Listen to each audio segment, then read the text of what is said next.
Bueno,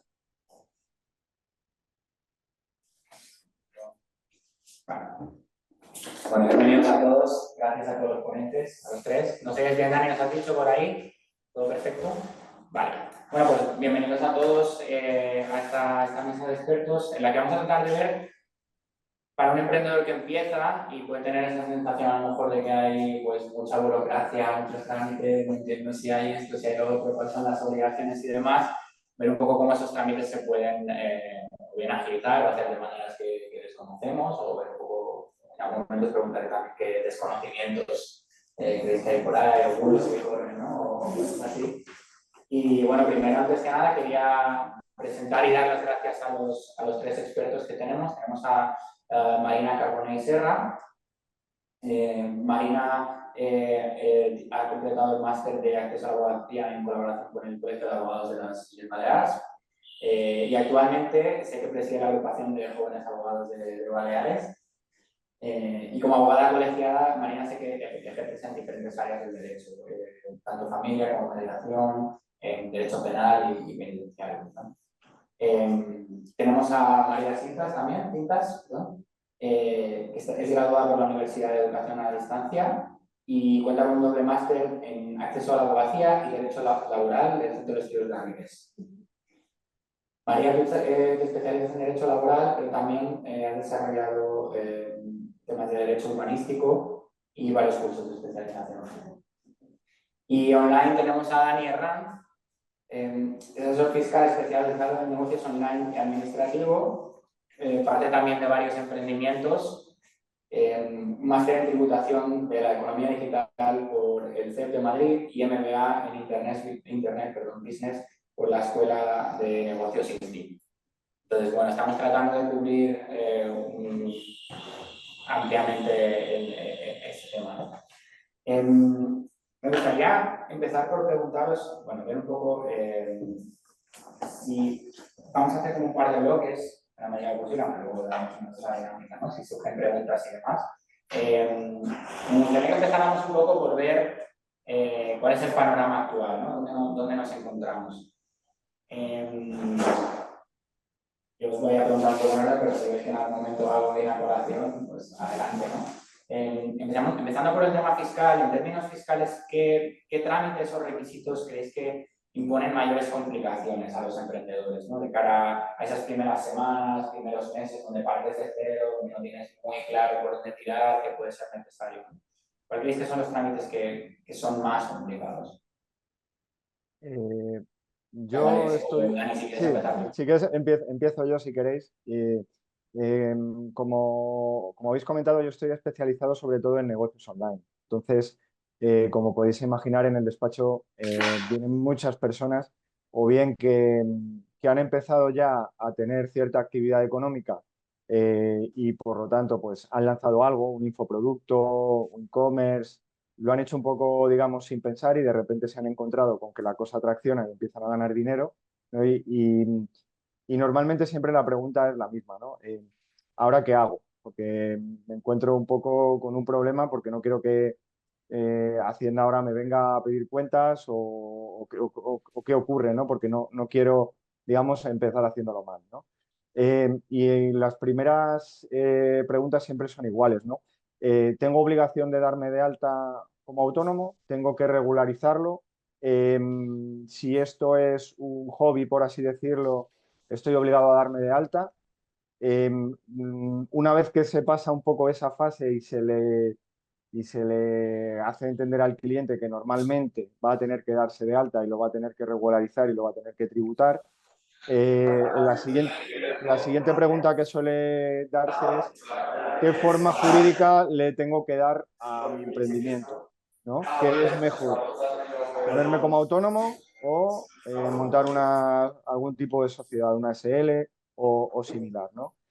Y el tercer bloque que normalmente me suelen preguntar una vez que ya tienen claras esas dos cosas anteriores es ¿qué obligaciones voy a tener que hacer frente con mi emprendimiento? O sea, ¿qué impuestos tengo que pagar al trimestre?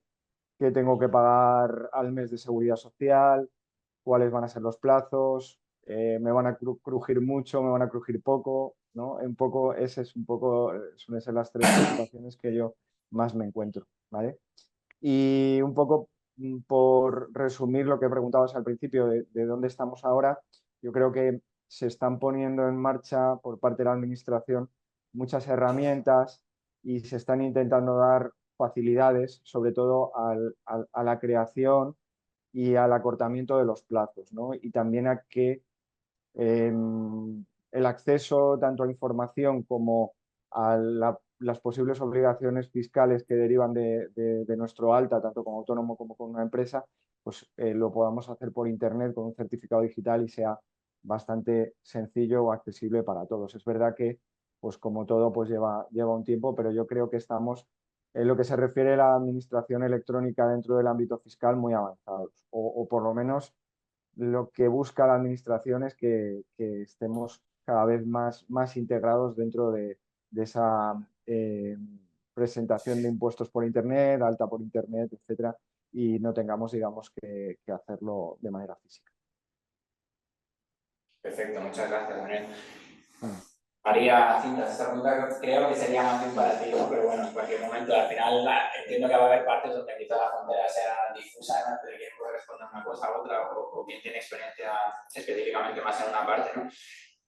Hablando de la parte, quedándonos aún en este bloque de dónde estamos, ¿no? ¿Cuál es la situación actual? Hablando de la parte de alguien que tiene necesidades de contratación y cuáles pueden ser sus beneficios sociales, todo relacionado en ese sentido con el derecho laboral, ¿cuál dirías que son las mayores dificultades o trámites que puede enfrentar la empresa? Y sobre todo, algo con lo que muchas veces vemos, ¿no? Es que ¿cuáles pueden ser esas fricciones a la hora de empezar la persona, ¿no? Decidir si cuento con más personas o no? Pues, a ver, una cosa clara es que, como ha comentado Dani, cuando se realiza una actividad en una empresa, lo primero es, lo genera más dudas como el problema de cumplimiento legal.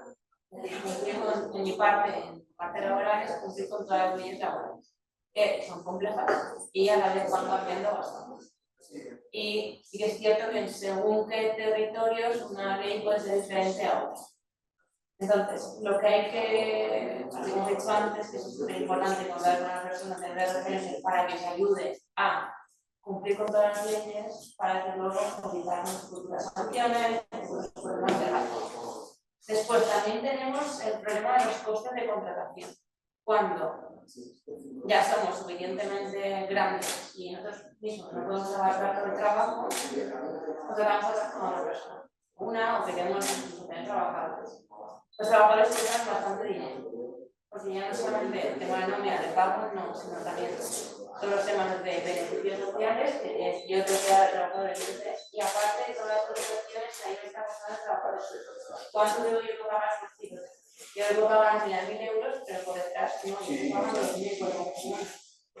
Y una empresa que está empezando desde cero, con unos recursos financieros un poco limitados, pues sí que se puede hacer, puede suponer todo un reto.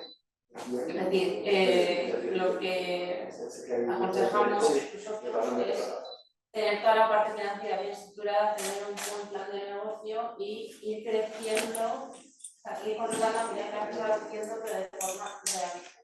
Es decir, no porque de repente con un trabajo empieza a mover muchísima gente. Por este boom, y me encuentro con este exceso personal que no puedo mantener, pero no sirve para nada. Y luego también está la parte de atraer al personal, de atraer a los talentos. ¿Qué pasa? Que en vuestro caso, al ser una empresa nueva, se ofrece de por sí, es normal, más inseguridad que no con una empresa que ya lleva años en el mercado. Y las personas, los trabajadores y los trabajadores, lo que quieren es la estabilidad y tener cosas. Entonces, también poder asegurar eso es un poquito más difícil. De nuevo, vuelvo a tener una buena base y saber por qué tengo y qué no tengo. Después, también es importante que la persona que contrates como comulgue con tu visión de la empresa. Es decir, que vaya todos a la misma. Que si tienes ganas y como emprendedor quieres llegar a, pues también que el trabajador vaya a la misma línea que tú, que te ayude a crecer. Y también, bueno, comentaba antes hay que saber gestionar el crecimiento rápido, que no nos volvamos locos, no siempre con cabeza, y adaptarnos a los cambios. Es decir, porque no es lo mismo tener una empresa que tiene trabajados 2, de repente tenga 10, tenga 15, porque luego las obligaciones son diferentes.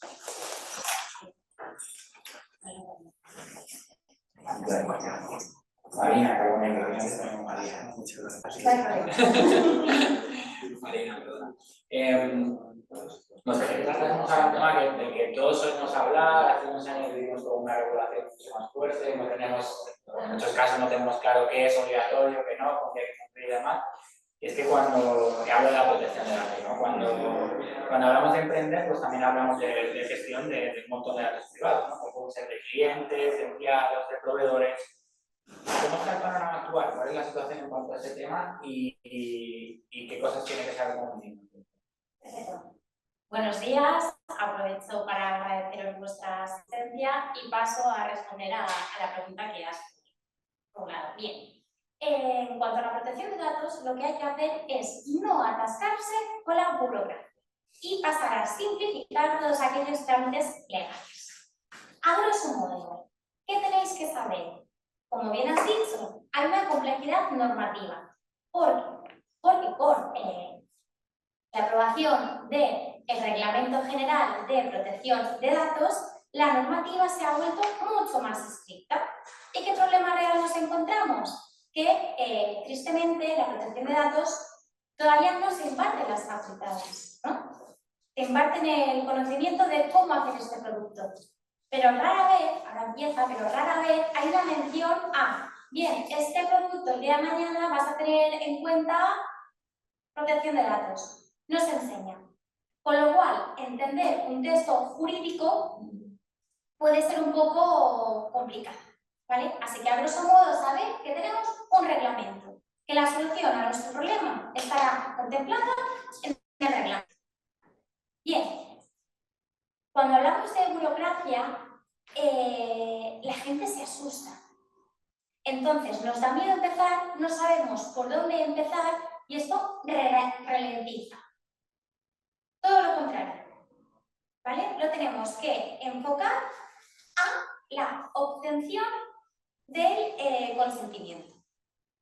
Es lo más importante en protección de datos. Si tuviera que simplemente señalar algo y subrayarlo, sería la obtención del consentimiento. Luego lo analizaremos un poquito más. Bien, os voy a exponer otra cosa que también necesitáis saber a grosso modo, las sanciones. ¿Hay sanciones si hay un incumplimiento por protección de datos? Señores, hay sanciones y no son ninguna broma. Podemos hablar tanto de sanciones menores como sanciones mayores. Cuidado, ¿por qué digo menores? ¿Y a qué me estoy refiriendo con menores? A 10 millones de euros o el 2% de la facturación anual de una empresa. Lo que sea mayor. Estamos hablando de muchísimo dinero. Pero cuidado, porque no solo hablamos de las menores, que también están las mayores, que pueden llegar hasta 40 millones de euros o el 4% de la facturación anual de la empresa, lo que sea mayor. También es importante. Y luego, el desconocimiento de lo que os he explicado hasta ahora, pues puede provocar que se lleven a cabo unas prácticas que sean totalmente inadecuadas. Y que espero con la exposición que vendrá a continuación os pueda ayudar a dilucidar aquello más importante a tener en cuenta. ¿Puedo hacer una consulta? Por supuesto, no sé si...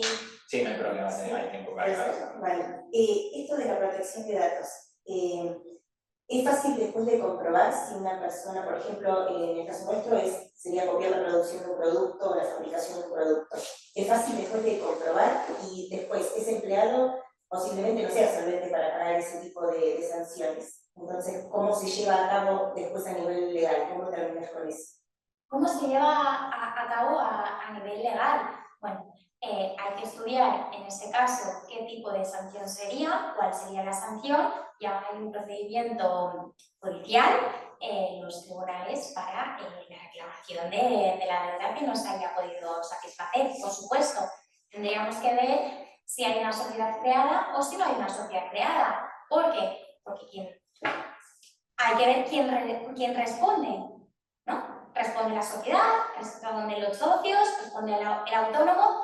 Hay que ver un poquito qué forma le hemos dado a ese negocio jurídico. Cuando hablo de protección de datos, hablo de que un empleado que trabaja para la empresa pueda copiar la fabricación o el sistema, ¿sí? Y poder llevarlo a otro lugar y después cómo comprobar que realmente ahí hubo un plagio y cuánto el responsable puede terminar de ser una persona que es un empleado y que por ahí no tiene un capital detrás que respalde una sanción. El caso que me planteas difiere un poco de la primera pregunta, pero también voy a pasar a responderlo, eso sí, de forma muy escueta, porque sería merecedor de una larga extensión. Mira, en lo que me estás planteando hay una responsabilidad penal. No solo hay una responsabilidad de una infracción de protección de datos, sino que también hay una responsabilidad penal, en este caso, que sería merecedor de esto. No simplemente terminamos con la sanción. En todo caso, quien responde de la sanción es la empresa, que es la que tiene que velar para el cumplimiento de la protección de datos. Una cosa es el cumplimiento de la protección de datos dentro de la empresa y otra cuestión totalmente distinta es que el modus operandi que tenemos en la empresa sea copiado y reproducido en otra empresa distinta. ¿Vale? Son dos temas totalmente independientes. Si te parece, continuamos. Sí, continuamos y luego si queréis ir más en profundidad, lo que sea. Bueno, os pregunto a los tres, María, Marina y Daniel, no sé si de esta parte inicial de dónde estamos, os gustaría contar algún aspecto más para poner un poco la fotografía o pasamos al siguiente bloque. No, simplemente, no sé, un poco recalcar también lo que ha dicho María. Es cierto que yo creo que en los tres ámbitos lo importante es informarse bien. O sea, la falta de conocimiento muchas veces es la que origina el que haya situaciones problemáticas. Cada vez, de verdad, hay más herramientas y hay más formas de informarse. En lo que se refiere al ámbito en el que yo conozco, que es el ámbito fiscal, la página web de la agencia tributaria es una forma muy buena de poder informarse, porque están sacando constantemente herramientas de tipo chat, como intentando adaptar la inteligencia artificial, y tenéis en la propia home de la agencia tributaria una sección de herramientas a las cuales podéis acudir y preguntarle, pues desde consultas de IVA, consultas de IRPF, consultas de epígrafes de actividad económica en la que me tengo que dar de alta, y funcionan bastante bien porque además no solamente seguramente te vayan a dar una buena respuesta a tu pregunta, sino que además es una respuesta oficial, y por tanto si en el futuro haces lo que ellos te han dicho y pretenden sancionarte de alguna manera con esa conversación, que normalmente la emiten en PDF, que tiene un hashtag y por tanto es fácilmente identificable, pues tú podrías alegarla, ¿no? Entonces, es como si te estuviera contestando el propio Ministerio de Hacienda, ¿vale? Entonces, un poco volviendo a esa cuestión, tenéis que hacer a lo mejor también vosotros cierta labor de inspectores, ¿no? De informaros, pero cada vez hay más medios, o por lo menos es lo que yo aprecio. Gracias, Daniel. Hablemos un poco de mitos, desconocimientos y demás, y voy a volver ahora a ti, María, en este caso. Desde tu parte laboral, ¿qué mitos dirías? O sea, planteo esto de los mitos porque muchas veces es verdad que en todos los ámbitos las dudas que llegan son más por haber supuesto algo, ¿no? O algo que he leído por ahí, me han contado de un vídeo, no sé qué, que en algunos casos pueden ser informativos, y en otro, pues quizá vamos más desencaminados, ¿no? Entonces, vamos a desmontar un poco algunos de esos. María, ¿qué mitos o bulos que hay por ahí corriendo, suposiciones que hace la gente sobre el ámbito laboral? Legal laboral, ¿crees que retrasan más o dificultan la contratación, la toma de decisión, esos trámites?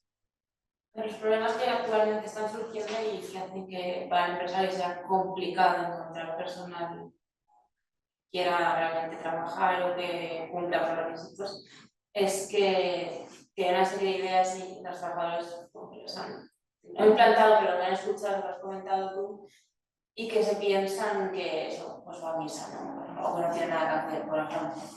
Lo primero puede ser que solamente se puede contratar a través de las redes profesionales. Es decir, si ellos no están en la red, por ejemplo, LinkedIn, ya no pueden acceder a ya no van a ver esa oferta de trabajo. Es exactamente mentira, porque siempre se suele publicar en portales de empleo, como puede ser Infojobs. Después también piensan que si ellos no tienen un buen currículum no van a poder acceder a nada. El currículum es cierto que tiene un gran peso, pero los empresarios cada vez buscan más la experiencia que tiene el trabajador o qué puede aportar a la empresa, qué habilidades tiene, si casa o no casa con los valores de la empresa, si tiene ganas, eso es muy importante, las ganas que tenga de aprender, las ganas que tenga de trabajar y las ganas que tenga que la empresa pues, vaya hacia adelante. Después, solo voy a cobrar bien si tengo un título universitario. Totalmente falso. Es cierto que últimamente nos están pidiendo títulos o másteres o cursos para todo, pero no por ello no puedo optar a una oferta si no tengo X título, porque a lo mejor me pide, o sea, no tengo el título, pero me pueden contratar, yo me lo puedo sacar paralelamente a la vez de trabajo, así yo voy aprendiendo, voy aportando, por ejemplo, habilidades a la empresa que para mí pueden ser importantes. Después, también que la empresa es la única parte que importa, no, la parte que importa es el trabajador, es decir, os veo una oferta de trabajo con, me invento, 20.000 euros y con estos beneficios. Bueno, yo estoy a lo mejor en otra empresa, que estoy bien, pero termino de estar contento, me gustaría desarrollar o hacer otras funciones y me interesa la oferta que he visto en esta empresa, en esta startup, por ejemplo, esta empresa que ha emergido ahora. Pero no me termina de cuadrar el tema monetario, que para mí es importante. Yo puedo ir a la entrevista y esto se puede hablar. Muchas empresas están abiertas a negociar salarios, beneficios sociales, cualquier cosa que el trabajador le interese si realmente ve que tiene un interés por la empresa. No es como, pues, mira, he ido aquí a ver si puedo ganar más y hacer más. No. Todo esto, todos estos puntos, lo que la gente piensa que realmente es y no es lo que dificulta a los empresarios encontrar un personal cualificado o un personal que esté dispuesto a trabajar. Ya no que tenga 10 carreras, no, sino que tenga ganas.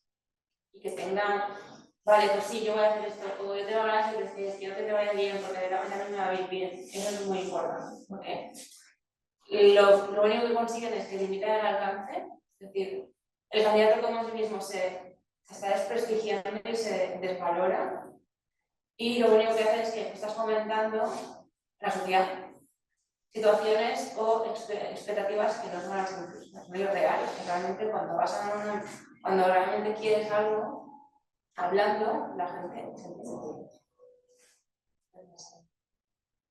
Gracias, María. Vale, nada, volvemos aquí y hablamos un poco también del tema de protección de datos o de algo que quieras añadir que encaje. Con el tema de protección de datos, antes hablaste, por ejemplo, del desconocimiento de la normativa, de las sanciones, este tipo de cosas. Esa sería la parte que no sabemos. Y luego estaría la parte que sabemos más, ¿no? O que hemos dado por hecha, o que hemos visto en un vídeo, como decía ahora, o que hemos leído por ahí, o que nos ha contado alguien en una cena que sabe qué tal.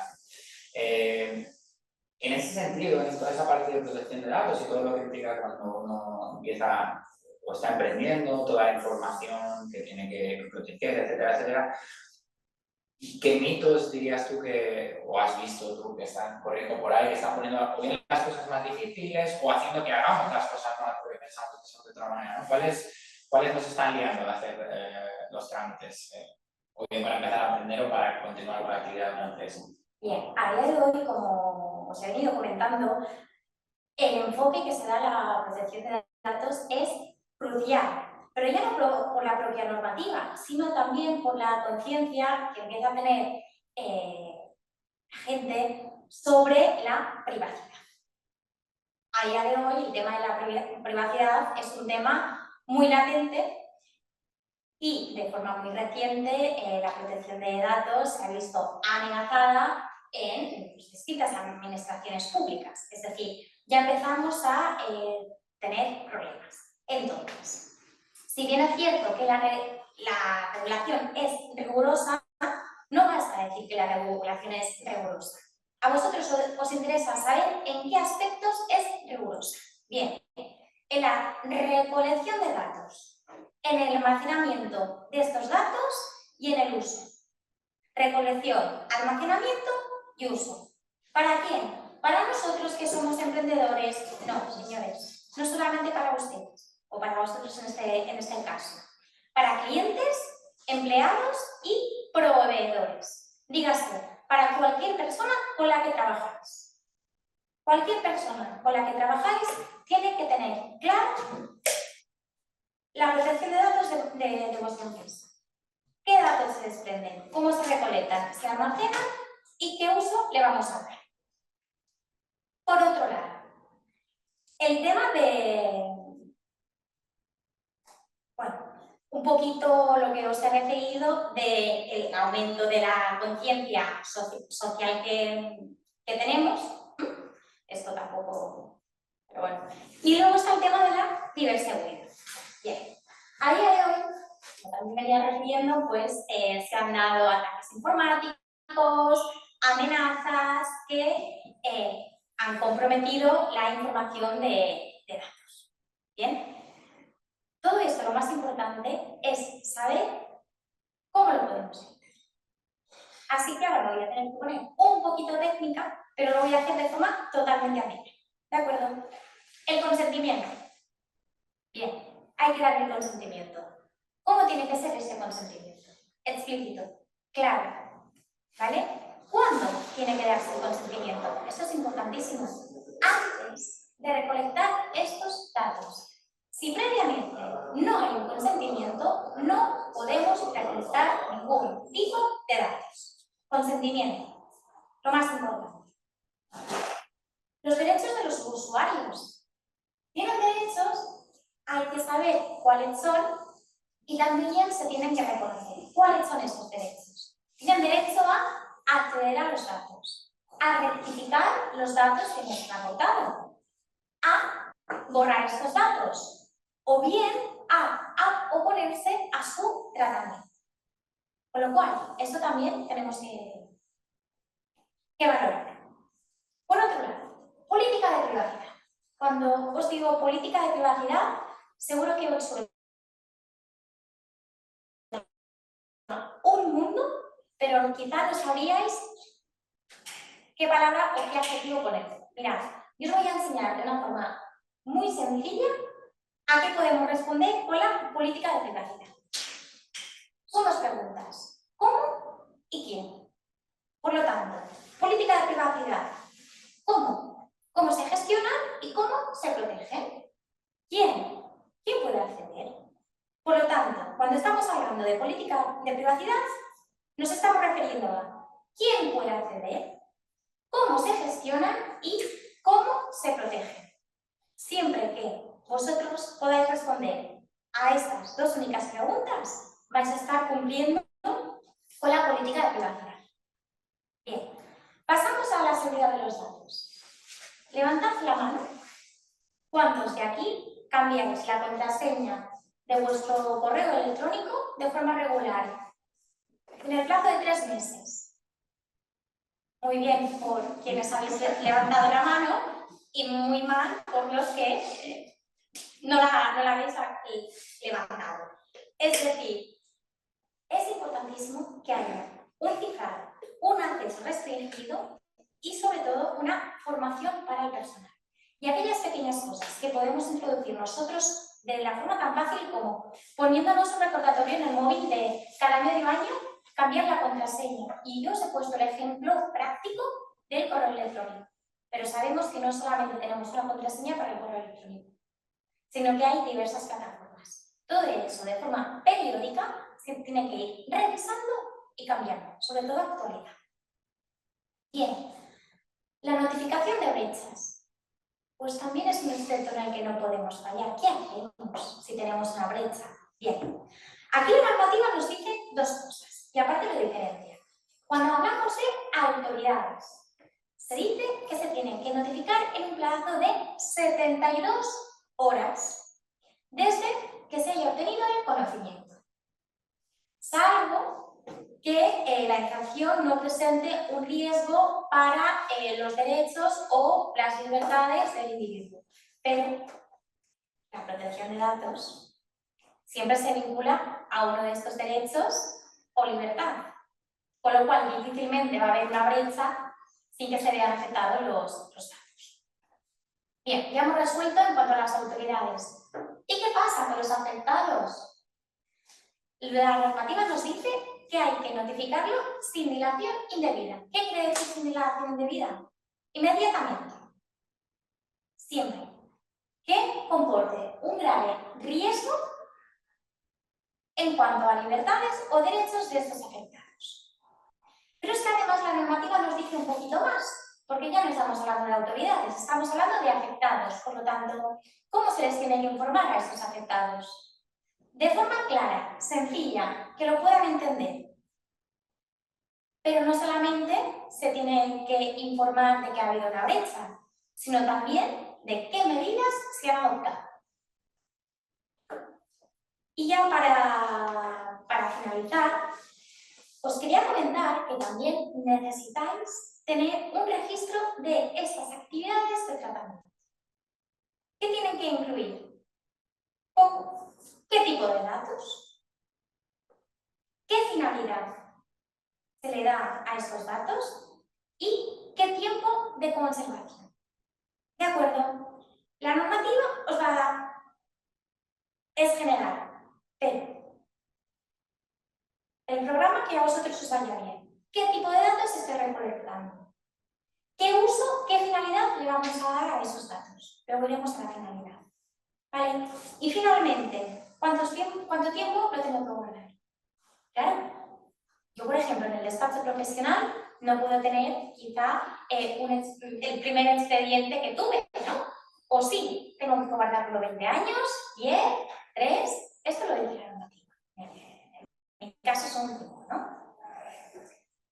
Con ciertas excepciones que ya sabéis que siempre las hay. Entonces, esto es lo que, a grosso modo, tenéis que tener claro.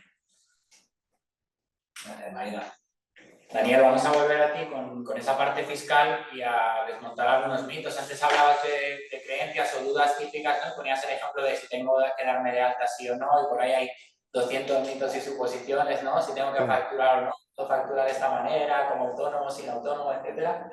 ¿Cuáles dirías tú que son, desde el tema, desde la perspectiva, ¿no?, de obligaciones fiscales para un emprendedor, en qué solemos estar confundidos? ¿Cuáles suelen ser los mitos que bien corren por internet o que son vox populi, pero son incorrectos y pueden estar incluso siendo o bien un problema porque podemos ser sancionados o bien están siendo un freno porque pensamos que algo no lo podíamos hacer, ¿no? Sí, como bien decías, el primero y más típico es el saber si te tienes que dar de alta de autónomo o no.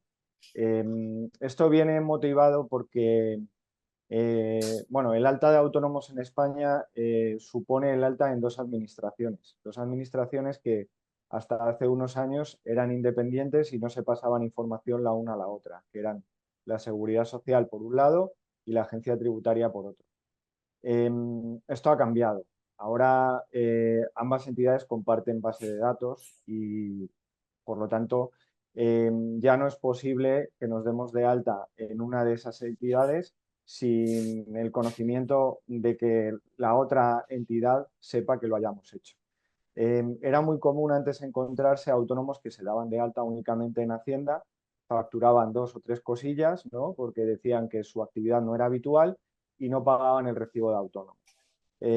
Se venían acogiendo a una doctrina del Tribunal Supremo que venía a decir que si tú no realizabas una actividad habitual y no ganabas con ella más del salario mínimo interprofesional, no tenías que pagar el recibo de autónomos.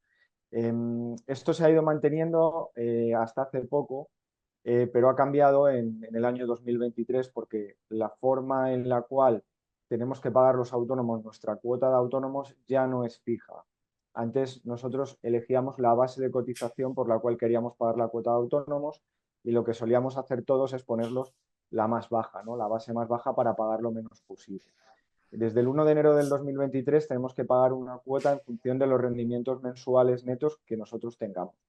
Esto quiere decir que lo que quieren hacer es asemejar el pagar la cuota de autónomos en función de lo que ganemos, pues similar a lo que se hace un trabajador por cuenta ajena en su nómina, ¿no? Como no tienen posibilidad de saber en tiempo real cuánto estamos ganando, se nos traslada a nosotros la obligación de decir, bueno, creo que vamos a ganar tanto al mes y por tanto ponen a nuestra disposición unas tablas para saber la cuota en la cual tenemos que estar situados en el pago, ¿no?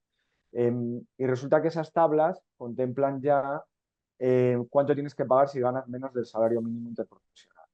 Por lo tanto, toda esa teoría previa que había del Tribunal Supremo en la cual se decía bueno, que si no ganas más del SMI no tienes que pagar la cuota, pues ya se ha venido abajo, porque ya los jueces van a tener una referencia, unas tablas en las cuales van a decir, bueno, no pasa nada, tú ganas poquito, ¿vale? Pero yo tengo aquí una tabla oficial en este reglamento que dice que tienes que pagar X. Por lo tanto, cuando comienzas a realizar una actividad económica, casi con el 100% de seguridad te vas a tener que dar de alta tanto en Hacienda como en la Seguridad Social. Luego hay otra serie de condicionantes que te van a obligar. Depende del tipo de actividad económica que realices. Yo, como os he dicho antes, estoy muy familiarizado con los negocios online y hay consultas de la Dirección General de Tributos que dicen que cualquier negocio relacionado con Internet es una actividad económica porque realmente tú echas a rodar una página web, ¿vale? La página web puede estar ahí lanzada y dándote dinero aunque tú no estés interviniendo directamente, pero sí que ha tenido que haber un conocimiento previo, bien tuyo, de un programador que has contratado, o a lo mejor le has tenido que echar ahí dinero para que Google la tenga en cuenta y la posicione, etcétera. Por lo tanto, partiendo de esa base, ya desde el principio vas a tener que darte de alta en Hacienda y en Seguridad Social. Y luego hay otra característica que me encuentro mucho, que es aquel que dice, bueno, me está haciendo un servicio profesional, pero resulta que no está dado de alta de autónomo, pero me va a emitir unas facturas porque, bueno, son cuatro duros y luego él lo declarará en su renta. Bueno, ahí el problema lo tiene el que contrata a esa persona sin asegurarse que esta persona que está prestando el servicio realmente está dado de alta en Hacienda y le exige un certificado censal de estar dado de alta. ¿Por qué digo esto? Pues porque si tú, por ejemplo, le contratas, él te emite una factura que para ti sería un gasto y tienes una comprobación de Hacienda, Hacienda ese gasto no te lo va a admitir, lo va a considerar una liberalidad y no un gasto deducible, porque no te has tomado la molestia de pedirle un certificado de alta censal al proveedor que trabaja contigo, ¿vale? Esto es importante.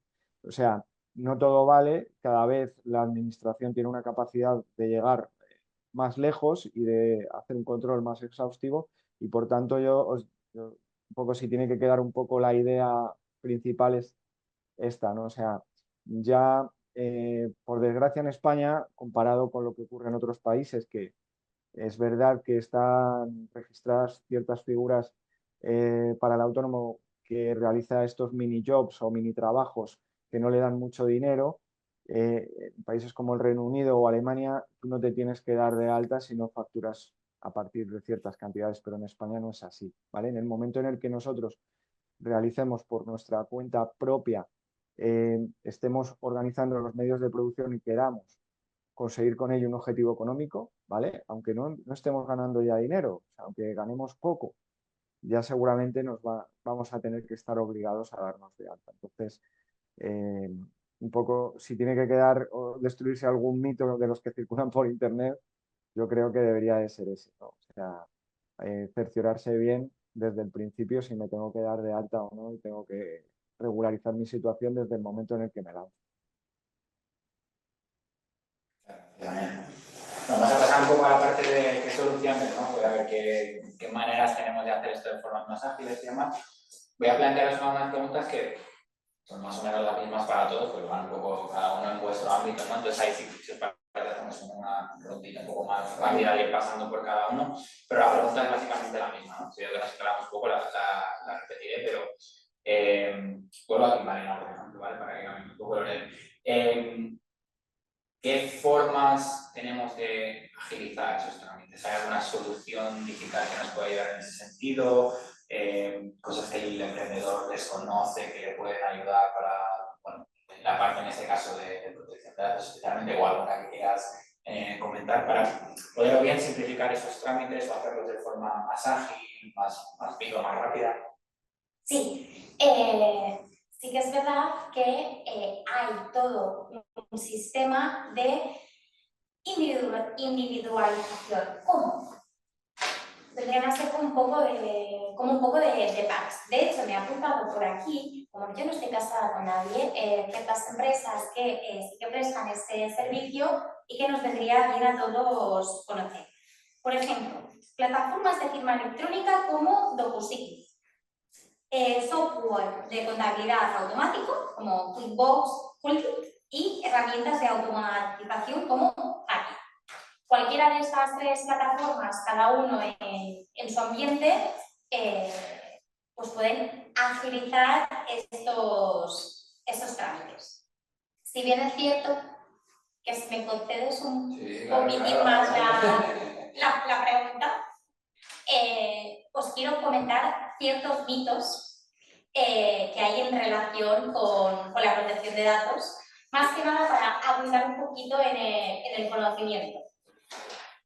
La protección de datos solo afecta a las grandes empresas, ¿no? En realidad, todas las empresas, indistintamente del tamaño que tengan, se ven afectadas por la regularización de la protección de datos. Otra creencia. Si no tengo una base de datos, no necesito preocuparme por la protección de los datos. ¿No? En realidad, existen datos como correos electrónicos o información de contacto que sí que está sujeta a la normativa y tiene que tener una recopilación específica. Con el consentimiento de la persona, y cuidado con esta, puede hacer lo que quiera con sus datos. No. El consentimiento tiene una finalidad y no podemos usar estos datos obtenidos para una finalidad distinta sin requerir previamente el consentimiento. Cuidado con esto porque suele ser un error bastante común y bastante frecuente. La protección de datos solo refiere a datos sensibles. Falso. Sí que es verdad que hay una regulación más específica en cuanto estamos hablando de temas de salud o temas de índole religiosa. Pero no por eso significa que el resto de datos no estén sometidos a la normativa. De hecho, aquellos datos anonimizados también están sujetos a la normativa, siempre y cuando se puedan reidentificar. Y terminando ya, ¿los formularios de consentimiento son suficientes?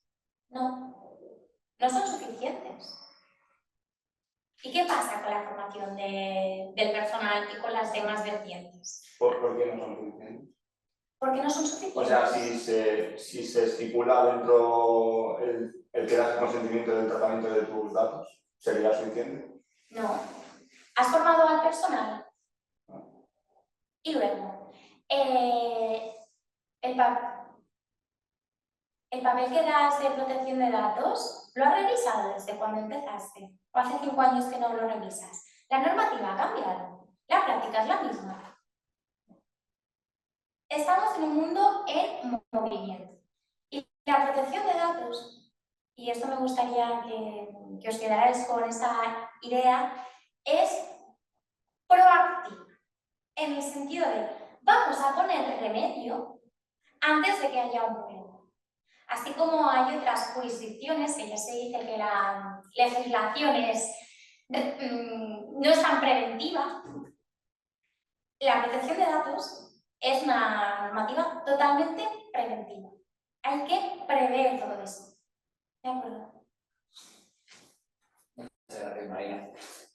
María, volvemos aquí con la parte laboral. Te preguntaría un poco lo mismo, en la misma línea, ¿no? Hay cosas que podemos hacer para fijar esos trámites, soluciones más de digitalización que no conocemos, sean herramientas, como comentaba ahora Marina, o trámites que ya existen dentro de la administración. Bueno, en mi caso, aparte de usar las plataformas digitales, que me han comentado y más debe haber, yo no voy por el lado tan digital, sino más simple, ¿no? Es decir, como os he comentado antes, planificar los pasos que vamos a dar, reunir toda la documentación que queremos, todo esto antes de empezar, es nada para cuando empecemos ya poder iniciarse, no tener que volver otra vez atrás. Después, contar con una buena asesoría que va, que lleve todo. Es bueno tener networking, es decir, contactar con otra gente que se dedique a lo mismo para poder intercambiar ideas que nos ayuden y también tener contactos directos. Es decir, sí que es cierto que en muchos trámites hay que contar con la administración pública y a veces puede ser un poquito algo hablar con ellos, pero intentar contactar con una persona que nos puede facilitar o nos pueda ayudar a facilitar los trámites. Más que nada para que no sea tan farragoso. Y luego, lo que volvemos a lo de siempre, estar en contacto, o sea, en constante Revisión. sí, revisión y cumplimentando la ley, saber qué cambia, qué no cambia, si me aplica, no se me aplica, cómo lo puedo yo hacer para que todo esté bien. Lo que decía Marina, la tarea más preventiva. Sé que es complicado porque la ley va cambiando cada día, pero es algo un poquito pues, dedicarle un rato cada día y decir, vale, ha habido cambios, sí, no, esto cómo lo hago. Y después sí que es cierto que también hay diferentes cosas que se puede hacer para ahorrar tiempo, hacer los trámites antes de empezar, como puede ser también. Pues, registramos la empresa, solicitamos licencias, yo qué sé, voy a ofrecer, voy a contratar personal, qué tipo de contrato voy a hacer, cómo voy a enfocar la actividad, a qué personas necesito. Quiero dar los beneficios sociales, eso para más que nada tenerlo en cuenta en cuanto a mi presupuesto que tengo. Voy a sacar, no sé, bolígrafo. Tengo que tener licencia para este bolígrafo, porque no quiero que me lo quiten. Propiedad intelectual también. Es una serie de, como hacer una lista de todo lo que tengo que tener en cuenta para no dejarme nada, para que una vez yo, como inicie la actividad, poder iniciarla y empezar a ir hacia arriba. No que todos esos trámites antes burocráticos que se me pueden atascar me impidan o me retrasen o hagan que todavía sea más complicado que me vaya bien. Gracias, María. También, ¿qué recomendaciones harías tú desde la parte fiscal para poder agilizar, aliviar o hacer más rápido los trámites? Bueno, lo primero, tener un certificado digital, ¿no? Eso, o la clave PIN. Los temas fiscales son algo complejos y complicados. Tienes que plantearte si realmente lo quieres hacer tú o lo vas a delegar, ¿no? en un asesor, en un fiscalista que a lo mejor al cual puedas apoderar y lo haga en tu nombre. Como os he dicho antes, la Administración de Hacienda seguramente sea la más digitalizada que pueda haber en España, ¿vale? No solamente porque conoce prácticamente cualquier cosa de nosotros, también porque nosotros le tenemos y estamos obligados a proporcionarle esos datos, sino también porque desde su página web se puede hacer prácticamente cualquier cosa vía digital, ¿vale? Sobre todo a raíz de la pandemia desarrollaron muchísimo todo lo que es el área de sede electrónica, etcétera. Lo mismo con la seguridad social. Por ejemplo, en seguridad social, cualquier alta modificación, cualquier cosa que queráis cambiar de vuestros datos, lo podéis hacer con un certificado digital entrando en la página web de la Seguridad Social. Incluso podéis simular vuestra jubilación, podéis sacar una vida laboral, cualquier cosa a través de la sede electrónica de la Seguridad Social, tanto de Hacienda, lo podéis hacer. Como os he dicho antes, también la página web de Hacienda tiene muchas herramientas y chats impulsados por inteligencia artificial que os pueden sacar y resolver dudas. Depende un poco de vosotros también y de, digamos, de vuestro nivel de madurez tecnológica que tengáis, ¿no? Y de también de ganas de tener conocimiento del área fiscal y de llevarlo vosotros mismos, ¿vale? Pero tampoco le tengáis miedo porque ya os digo, hoy en día yo creo que o sea, hay más desconocimiento por parte de la administración que a lo mejor no se vende bien o no es capaz de comunicar este tipo de herramientas al gran público, que luego realmente lo que hay, porque hay muchas cosas, ¿no? que son muy útiles y que nos pueden ayudar. Yo os invito un poco a que cacharréis con la web de Hacienda y de la Seguridad Social y ahí seguramente vais a encontrar muchísima información, ¿vale? Y en cuanto a las administraciones, yo creo que ahora se están poniendo bastante las pilas. No sé si os suena la ley Crea y Crece, que se lanzó en 2022, que tiene un nombre así un poco, no sé, un poco especial también. En teoría, esta ley la lanzan precisamente para lo que estamos hablando hoy aquí, ¿no? Agilizar todos los temas administrativos, eliminar trabas burocráticas, reducir procesos. Mm, yo creo que es una ley que tiene mejores intenciones que luego en ciertas cosas implantación, ¿no? Pero dentro de las cosas buenas que se han hecho, por ejemplo, te permite constituir una sociedad en un tiempo bastante razonable. Antes montar una SL, pues tenías que mm, ir al banco, depositar 3.000 euros, antes haber pedido una denominación social y que te hayan concedido el nombre que no esté ocupado, ir al notario, ir al registro, esperar a que el registro te devuelva la escritura registrada, etcétera. Eso te llevan semanas, ¿no? Ahora, a través de CIRCE, que es una ventanilla única que han creado, por la cual los puntos de ayuda al emprendedor, los puntos PAE, que muchas de los colegios profesionales, de asociaciones de pymes, etcétera, son puntos PAE, muchas asesorías también, pues pueden unificar todo eso, toda esa información, lanzarla a esta ventanilla única y ya no tienes que estar yendo de un sitio para otro y en un tiempo relativamente corto lo puedes hacer. Incluso puedes constituir ahora, no tienes ni que depositar 3.000 euros, con 1 euro ya lo puedes formar una empresa, ¿vale? Otra cosa es que sea conveniente o no empezar un proyecto con solo 1 euro de capital social, eso ya sería otra discusión, ¿no? Pero bueno, yo creo que, como os digo, hay herramientas y hay buena intención y creo que se está yendo hacia una dirección que es la adecuada desde mi punto de vista. Gracias, Daniel. La siguiente pregunta es un poco para los tres, y si queréis la lanzo y me vais diciendo quién le gustaría aportar algo al respecto. Habéis hecho bastante hincapié, sobre todo Marina y María, en que esa burocracia no nos frene, ¿no? Que no puede tener que seguir no vamos haciendo, no vamos avanzando, ¿no? Entonces, os lanzaría una pregunta que es doble. Y podéis tirar por una, por la otra, la que queráis, ¿no? Hay decisiones, en el ámbito de los tres, hay decisiones que sería conveniente que el empresario, de hecho, o decisiones o trámites, ¿no? Que tengan que ver con todo este tema legal, que convendría retrasar o al revés. Hay decisiones que cuanto antes tomásemos sería mucho más sencillo. Marina, te veo a la... Si queréis contesto. Es decir, sí, hay trámites que conviene agilizar y otros retrasar. Por ejemplo, ¿qué nos convendría agilizar?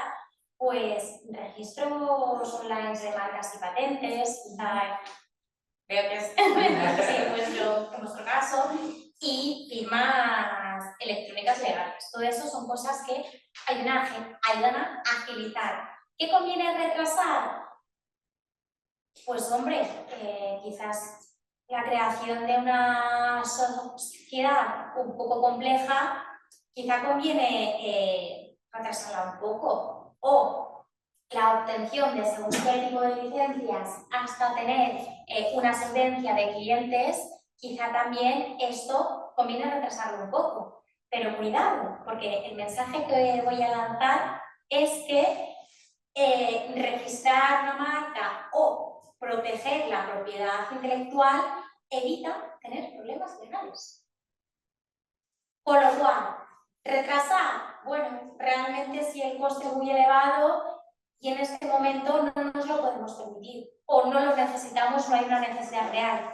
Pero todo aquello que necesitemos y que haya necesidad real, para la redundancia, agilizarlo, de verdad. No sé si mi compañera quiere añadir. Bueno, sí, es lo que hemos comentado antes de todo lo que se puede adelantar, que sea decidir en cuanto a lo que está la empresa. Obtener la responsabilidad fiscal, todo eso regularizarlo, el cumplimiento de la normativa. A la hora de, si quiero contratar, vale, si tengo claro que contratar, ahora no, es una decisión que la voy a retrasar hasta que la empresa no me haya corrido un poquito, hasta que no tenga la capital y aumentada, porque realmente tengo una necesidad real de tener empleados, a lo mejor en X meses yo mismo me valgo. Es una decisión que se puede retrasar, de contratar personas. Todo lo demás se puede adelantar. Gracias. Daniela, ¿hay trámites fiscales que nos estamos preocupando demasiado por solucionar al principio y convendría retrasar? O al revés, hay cosas que estamos dejando para muy tarde y sería importante que lo hiciésemos al principio, muy al inicio del emprendimiento. A la agencia tributaria no le gusta mucho dejar las cosas para luego. O sea, le gusta más bien que las cosas sean antes que después, ¿vale? Me imagino que todos tenemos experiencia con eso. Como os comentaba antes, por desgracia en España no hay una legislación que nos permita decir que si no llegamos a un número de facturación o si no pasamos ciertos límites, no nos tengamos que dar de alta de autónomos o no tengamos que tributar como una actividad económica esa actividad que estamos realizando por cuenta propia, ¿vale? Desde el minuto 1 tenemos que cumplir con Hacienda y tenemos que estar de una manera regular, ¿vale? Por lo tanto, es mejor hacerlo antes que después, porque después siempre suele traer sanciones y suele traer complicaciones. Y luego muchas veces no lo haces y te crees que no vas a crecer, empiezas así, poquito a poco y de repente ocurre algo inesperado y creces de forma pues desproporcionada y te encuentras con un problema porque tienes que regularizar todo eso, ¿vale? Y en el momento que tienes que regularizar todo eso, pues le tienes que decir a Hacienda que ha sido malo y que te has portado mal y que, por tanto, tienes, digamos, que fuera de plazo contarle que ganaste un dinero que ellos no tenían controlado. Y eso normalmente lo que hace es que te acaba poniendo el foco de Hacienda pues, sobre la espalda, ¿vale? Es una cosa que queremos evitar. Entonces, es mejor en temas fiscales siempre ir por delante, ¿vale? Y si hay dudas, consultar a un profesional o acercaros a un punto PAE, como os he dicho antes, y preguntar, ¿vale? Porque ahí os van a asesorar y por lo menos os van a poder decir si lo que planteáis es una buena idea o una mala idea. Pero yo, si me tengo que quedar con algo, sería de cara a las cuestiones fiscales, es que mejor hacerlo previamente que no esperar a tener que hacerlo después, porque si no suele haber complicaciones. Gracias, Daniel. Por cuestión vamos bien, pero por cuestión de tiempo y poder estar seguros de que llegamos también a un turno de preguntas, etcétera, etcétera, vamos a hacer una ronda de conclusión. Vamos a hacer conclusiones y mensajes clave que queráis dejar, ¿no? Que hay puntos que han sido claro, o algo que consideréis que se ha quedado en el tintero y para vosotros sería muy importante transmitir desde vuestra área. Si quieres empezamos contigo, Mariana. Perfecto. Ningún inconveniente al respecto.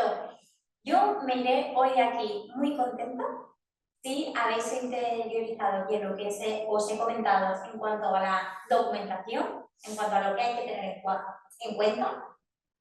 Por otro lado, que actualicéis todas las políticas de privacidad. Introduzcáis además contratos digitales, encriptaciones para acceder al contenido, protegerlo, de verdad. No infravaloréis tampoco la formación del personal. Muchas veces caemos en la creencia que ellos ya sabrán cómo tratarlo, o dar las cosas por sentadas, no lo hagáis. Ya hemos comentado que hay unas infracciones y no tenemos que desestimar las consecuencias de estas. Y ya creo que con esto estaría todo un poquito resuelto. Prefiero que luego ya en turno de preguntas, si se ha quedado algo al aire o tenéis alguna duda, ya entramos un poquito más. Claro, si podemos ir un poco en profundidad si hay alguna duda. Daniel, vuelvo a ti. Si hay algo que te gustaría como mandar un mensaje muy claro, unas conclusiones, si quieres cerrar tu parte de interacción, pero obviamente ya tenemos todas las preguntas ya. Bueno, lo primero es que no le tengáis miedo a los temas administrativos, fiscales y burocráticos. Cada vez cuesta, ¿no? Pero cada vez hay más herramientas y los trámites, aunque parezca que no, cada vez la administración es más cercana al ciudadano, ¿vale? Os diría que os informéis siempre bien y que acudáis siempre a profesionales, que no vayáis a internet y os quedéis con el primer artículo que leáis. Si utilizáis ChatGPT, cogedlo con pinzas siempre, ¿vale? Porque todavía en temas fiscales, laborales y de protección de datos todavía mete algunas tarpas, ¿vale? Y luego os diría que os forméis un poco. No tenéis que ser expertos, no tenéis que saber hacer una liquidación de IVA o de IRPF, no tenéis que, no sé, saber redactar un contrato laboral o no tenéis que saber a lo mejor redactar la política de privacidad de vuestra web, ¿vale? Para eso estamos nosotros, pero sí que os forméis en lo básico, ¿no? Sobre todo primero para que no os puedan engañar y segundo para que tengáis esa base que os va a servir en vuestro emprendimiento, ¿vale? Y podáis hablar con propiedad también si el profesional que contratáis en algún momento pues os expone este tipo de cosas. Así que bueno, sin miedo y para adelante, nada más. Gracias, Daniel. María, ¿cuál sería tu conclusión, el mensaje que te tendría que quedar súper claro? Bueno, por mi parte está claro que el proceso de contratación de personas es un aspecto crítico para las empresas, sean emergentes o ya establecidas en el mercado, y que se deben considerar cuáles son los factores adecuados o que consideran importantes de vosotros en función del sector al que os dediquéis, porque cambia mucho y es lo que hace que os valorar, por ejemplo, os valorar un candidato a la experiencia o lo que puede aportar las ganas de trabajar, es lo que hace que luego tengáis éxito o no tengáis éxito. Y acordar siempre de que darle al trabajador o al que vais a contratar entender que podéis negociar con él. Es decir, que no la última palabra tiene la empresa, que no se va a hacer lo que la empresa siempre diga, sino que estáis abiertos a las ideas que ellos tengan, a cogerla y a ver cómo se puede llevar a un buen puerto. Y sobre todo de cualquier cosa que se os escape, delegarlo a un asesor, delegarlo a un gestor. Freelancers. Sí.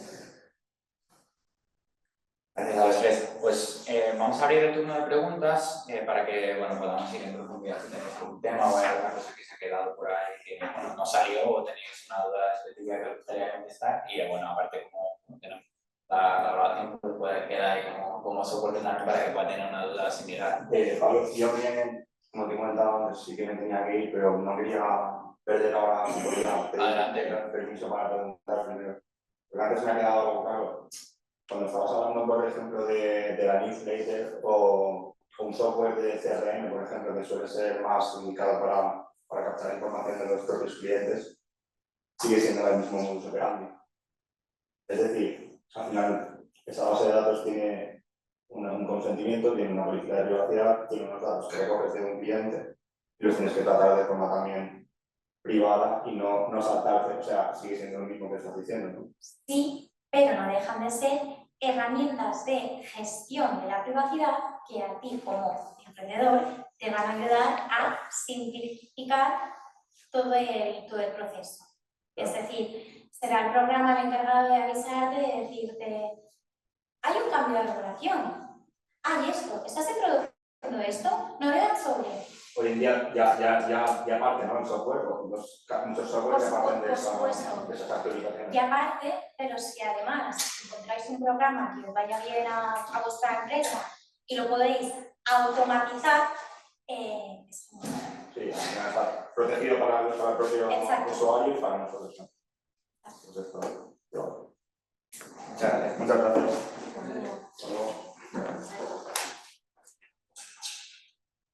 Muchas gracias, que os gustaría preguntar. Sí, por ejemplo, cuando dice María de estar actualizándose de la nueva normativa, globales y demás, ¿dónde podemos acudir? O sea, sitio específico o qué portales o qué de esto para saber muy bien. Te diría que no es eso. Vale. Si no quieres tener que acudir con regularidad, bueno, por ejemplo en mi campo, cualquier tema de novedad laboral se empieza para ver, porque siempre les interesa, en este caso, a la gente que lleva, los políticos, los ministerios, pues. Entonces, puedes dedicarte a lo que cada día. No, claro. Pero eso es dedicar un No, pero tiempo, la versión tenemos. final es sobre algo, entonces si todo Lo lo más fácil es se tener eso, te va informando. Por ejemplo, tu campo que te quieres dedicar, pues dirás, mira, pues hoy ha salido una nueva ley o tienes que cambiar esto, tienes que estar aquí, por allá, lo que te explicando hasta ahora no se puede, en tema de contratos, pues contratos que tú utilizabas en tema de la ya no se usan más, o tienes hablando de tiempo, ¿no? Traídos los beneficios sociales, entonces aplicarlos sí, no, pero puedes aplicar, pues. De ahí siempre lo que me da importante tener buenos asesores. Sí, no, claro, Y y que si no alguien hay entiende el tema, que veo que mejor de llevar a profesional. claro, el empresario no controla de su campo, no de todo lo demás, que es muy amplio.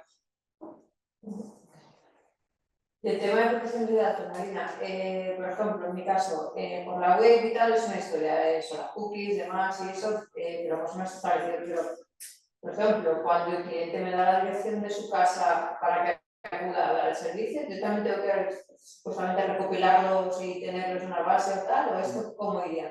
Por supuesto, a estos datos le tienes que dar un tratamiento. Es decir, dirección de su casa, número de teléfono, todas estas cosas tienen que tener un tratamiento y tienes que tenerlas registradas en el registro. Hay un registro, o sea, tengo que dar de alta en algún sitio de No, no, algo, las no. tengo yo y si me las piden ya las enseñaré o qué. Eso es decir, no tienes la obligatoriedad de mandarlo a ningún sitio si no es requerido, pero se te puede requerir en cualquier momento. Así que hay que tenerlo a disposición. Esto ya a nivel de emprendedora, cada uno se organiza como buenamente puede o buenamente sabe y hay personas que se lo hace un gestor, hay gente que paga exclusivamente a un departamento de protección de datos para que le hagan esta labor y hay emprendedores que se lo hacen a sí mismos y a lo mejor el método que a uno le va bien, al otro no. Es buscar a lo que te dedicas tú y darle un poco el soporte, que a ti te vaya bien, por supuesto.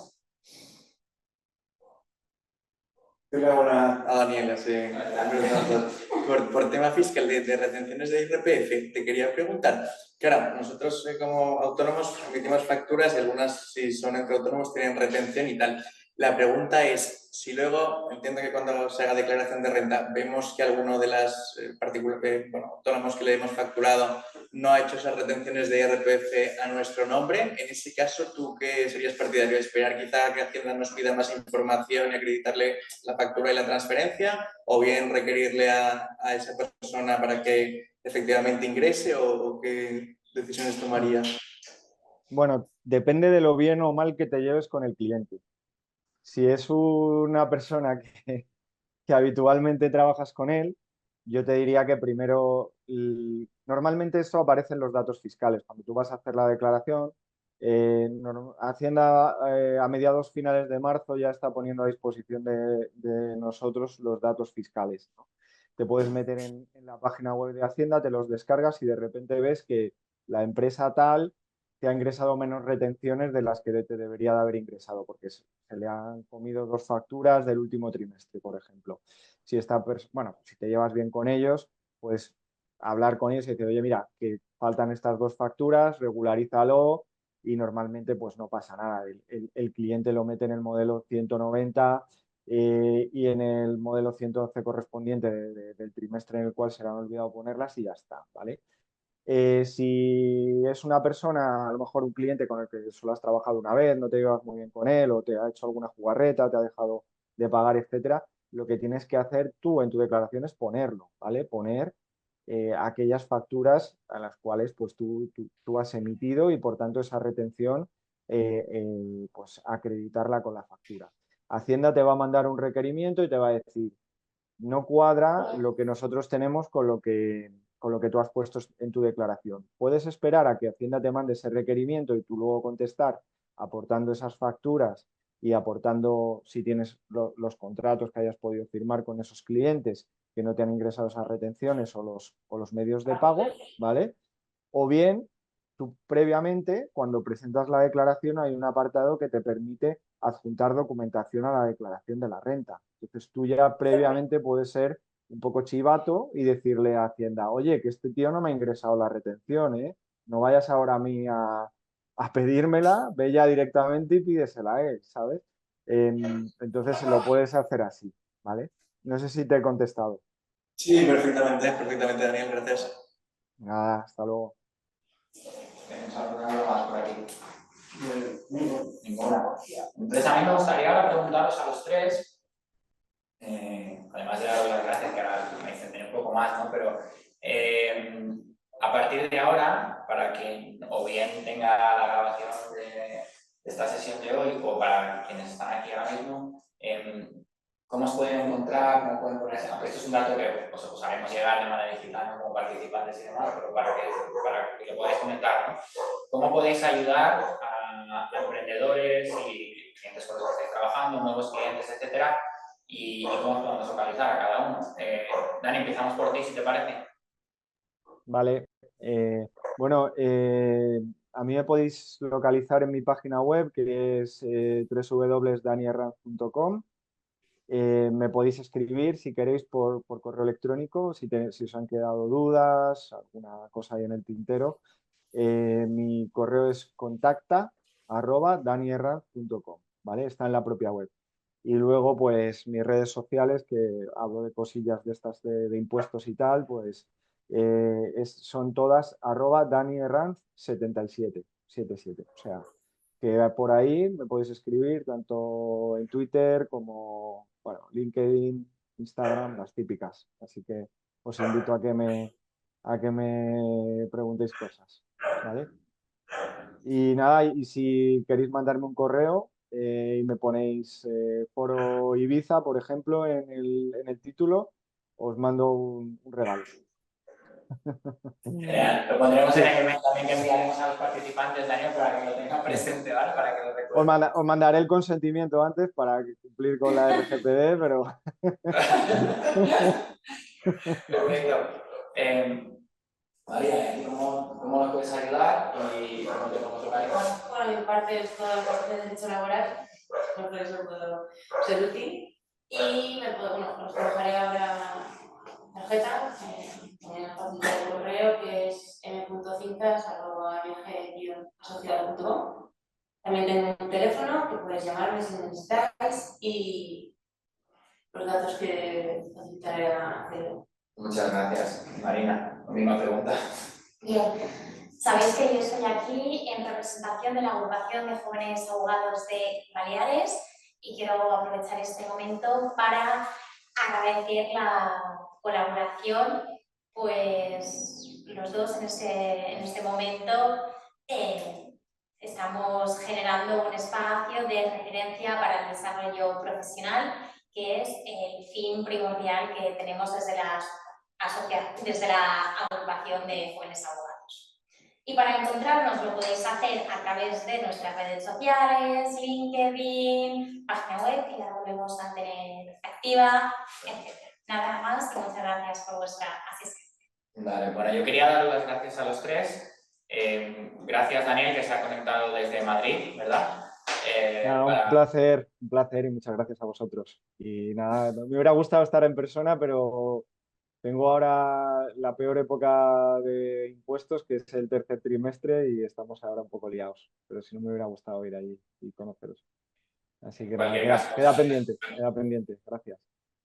Gracias por participar, como te decía, Tú no te ves, pero nosotros estamos viendo súper grande, te vimos súper bien, así que estás súper presente aquí, no te preocupes. Que no te tenemos en un portátil ahí pequeñito en la esquina, luego te enviaremos una foto para que lo veas y te tenemos muy presente. María, muchas gracias a ti también por la parte, por haber estado antes también haciendo las asesorías. Y Marina, lo mismo, y gracias a la agrupación de Joves Advocats de Ciudad Baleares, que como dices, estamos haciendo esta colaboración, y muchas gracias por estar presentes hoy. Y yo quería aprovechar también para recordaros, pues eso, que esta actividad de hoy está organizada por la Oficina de Acelerapyme del Colegio de Ingeniería de la Ciudad Baleares, gracias, como decía, a la colaboración con la agrupación de Joves Advocats.